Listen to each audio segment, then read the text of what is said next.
সময় তো এটা কেউ যদি এখন আমার বোন পরিচয় দেয়, এটা তো প্রতিবাদ জানানোর বিষয় না, যদি এটা কোনো ইস্যু না হয়।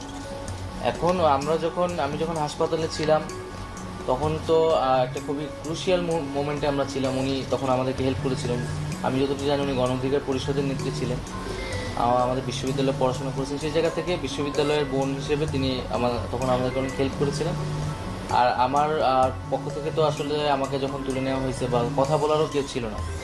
হ্যাঁ, আমার পরিবারের সদস্যদেরও আমরা মানে তারাও কথা বলতে এক ধরনের নিরাপত্তাহীনতা ছিল। Redmi 13 স্টাইল বানাই দুনিয়া কাঁপায়। তো তখন তিনি আমাদের পক্ষ থেকে অনেক জায়গায় হয়তো কথা বলেছেন, এগুলো আমরা তখন অত নজর রাখারও সময় পাইনি বা খেয়াল করারও সময় পাইনি। তো এইটাই হচ্ছে তার সাথে। আমার নিজের কোনো বোনই নেই, আমরা দুই ভাই। তো আসলে বোন নেই। ও না, ওনার সাথে তো আমার আসলে আগেও যোগাযোগ ছিল না, এবং এরপরে এত ব্যস্ততার ভিতরে আমি ওনার সাথে এখনো